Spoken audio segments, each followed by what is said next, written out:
lower your body's fight or flight stress response, increase circulation, decrease depression, anxiety, sleeplessness, feel happier, feel better.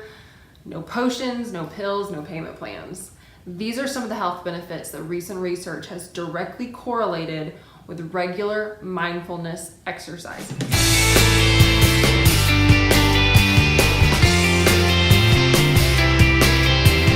Last year, there was a special edition of Time magazine all on mindfulness. This is a buzzword that has been going around a lot in recent years.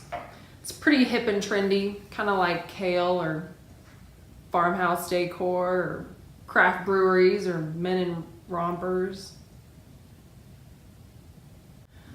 But what exactly is mindfulness? So one of the articles in the magazine quoted mindfulness instructor John Kabat-Zinn, and he said it this way: mindfulness is paying attention in a particular way, on purpose, in the present moment, and non-judgmentally.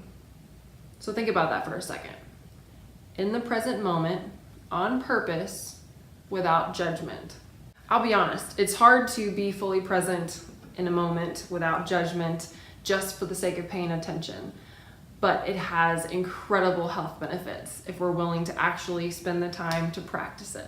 When I think of mindfulness, I think it's like creating a few moments in your brain where you can just be present, be still, and be aware without feeling the need to do anything or prove anything. That sounds pretty great in our hectic world, doesn't it? Just being still and not having to prove anything.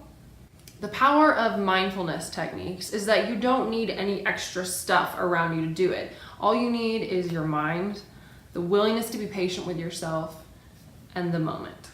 You don't need like a quiet Zen space or props or anything like that. Just you, just your brain. In a world where we have to act proud of our overstimulation and master multitasking, mindfulness seems like a countercultural idea. And it is. So what exactly does mindfulness look like? Well, it looks about as different as the person practicing it. But most of the studies that I'll reference really looked at the meditation practices, relaxation practices, things like yoga and deep breathing. But mindfulness can be many other things too, like thoughtful eating or a calming morning ritual or even intentional gratitude exercises. One coping skill we talk about a lot is visual imagery. And that's a mindfulness technique where you kind of let your brain go on a little vacation, but you're fully present and aware, but you're describing everything with the 5 senses. And it's a really immersive experience. Another mindfulness exercise that's really great for people that struggle with maybe some anxiety or panic attacks is a tool called grounding. So think of a plane that's flying, that lands. Well, once the plane is landed, it's grounded. It's on the ground, physically, tangibly touching the earth.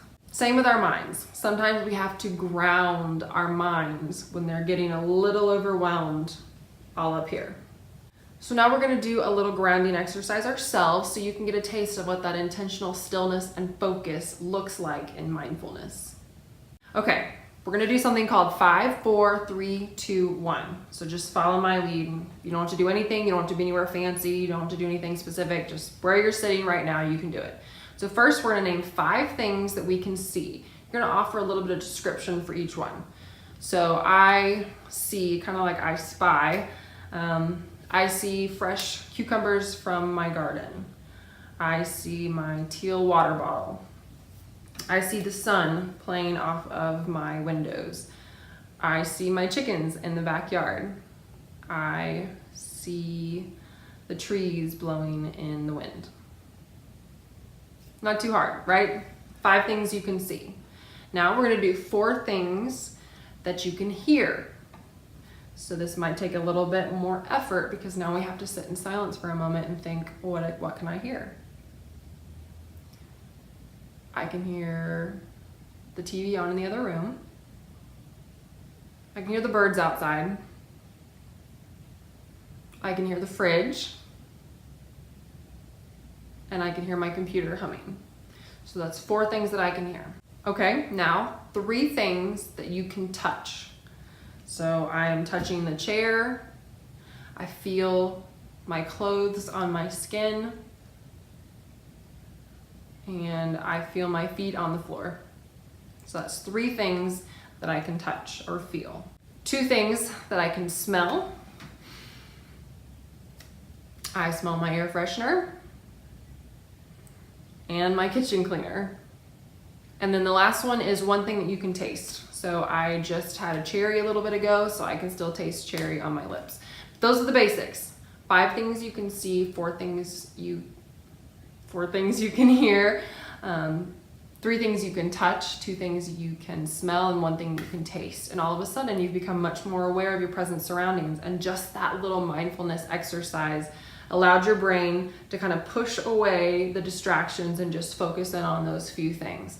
That type of regular mindfulness practice starts to remove all the static noise that we're used to just dealing with and lets your brain actually focus on something for once. And again, we'll talk about more of this in our series ahead on mindfulness, but I just wanted to give you a taste of what an exercise actually looks like.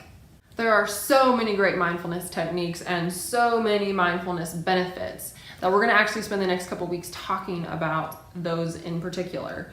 And if you're a Christian and wondering that maybe meditation isn't something that you should practice, I would love to encourage you to start reading through the Psalms, because there's a ton of verses that talk about meditation on scripture and worship and just the Lord in general. So meditation is great for all of us, no matter our faith background or what we practice spiritually. And we'll get into that more when we talk about meditation and some of the other exercises as well. So tune in next time to hear more about integrating wellness into your mind, body, and soul.